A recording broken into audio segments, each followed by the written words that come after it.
ஒரு சாதாரண விஷயம் இல்லை. குறிப்பிட்டு சொல்ல போனால் வாணியம்பாடி ஒரு இலக்கிய மன்றத்துக்கு பேர் போன ஊர். அதுக்கு காரணம் அண்ணன் திரு பிரகாசம் அவர்கள் 30 ஆண்டு காலமாக ஒரு முத்தமிழ் மன்றம் என்ற ஒரு பெரிய ஒரு நிகழ்ச்சியை எந்த ஒரு இடையூறு இல்லாமல் 30 ஆண்டு காலம் நடத்தி முடித்தாங்க.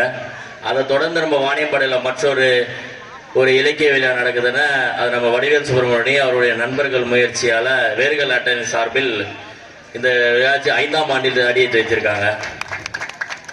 இந்த விழாவுக்கு சகோதரர் ஆரம்பத்தில் சொல்லும் போது எங்களுக்கு சொன்ன உடனே உடனடியே எல்லா உதவி செஞ்சு கொடுத்தாருன்னு சொன்னார். நான் மட்டும் இல்லையா, தமிழகம் எங்கும் தமிழுக்கு முக்கியத்துவம் கொடுக்கும் எந்த ஒரு நிகழ்வாக இருந்தாலும் மாண்புமிகு தமிழ்நாடு முதலமைச்சர் அவர்கள் முக்கியத்துவம் கொடுக்கணும்னு சொல்லியிருக்கிறாரு. அதன் அடிப்படையில் அவருக்கு என்னென்ன தேவைகளோ உடனுக்குடனே நகராட்சி மூலமாக செஞ்சு கொடுக்கணும் விருப்பப்பட்டோம்.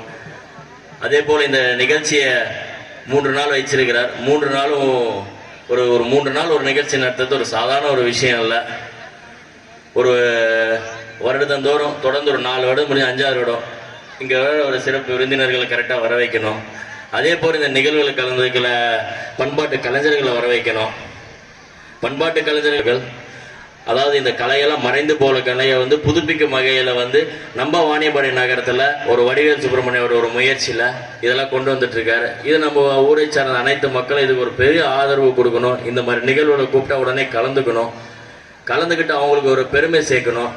பெருமை சேர்க்கின்ற வகையில் ஆல்ரெடி வடிவேல் சுப்பிரமணியம் நம்மளுக்கு மாவட்ட ஆட்சித்தலைவர்கள் அவருடைய செயல்பாட்டுக்கு அரசு அங்கீகாரம் கொடுக்கும் வகையில் அவருக்கு சில பரிசுலாம் கொடுத்துருக்கிறார்.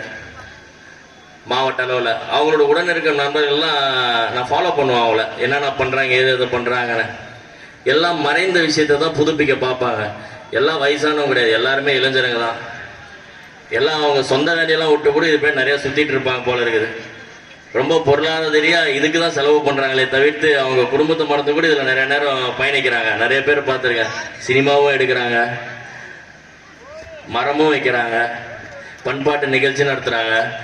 எல்லாமே தொடர்ந்து பார்த்துட்டு இருக்கேன். இதை கண்டிப்பாக ஊக்குங்க. என்ன நான் அவங்களாம் ரொம்ப பெருமையாக பேசுகிறேன்னு சொல்லிட்டு நான் அது சார்ந்த இயக்கத்தை சார்ந்தவங்களாம் நினச்சிடாதீங்க. வடிவேல் சுப்பிரமணியம் எங்களுக்கு எதிராக வேட்பாளராக கூட நின்று இருக்கிறார். அவர் கலைக்கு தான் மரியாதை. நான் மற்றபடி உள்ள எந்த ஒரு நோக்கத்தோடு அவரை நான் குறிப்பிட்டு பேசல. இது போன்ற செயலை ஈடுபடுத்தி கொண்டு ரொம்ப ஒரு பெருமையான விஷயத்தை செஞ்சுட்டு இருக்காரு. முதல்ல என்னுடைய வாழ்த்துக்களை தெரிவித்துக் கொண்டு இந்த மேடையில் எனக்கு வாய்ப்பளித்ததுக்கு மிகுந்த நன்றியை தெரிவித்துக் கொள்கிறேன். நன்றி, வணக்கம்.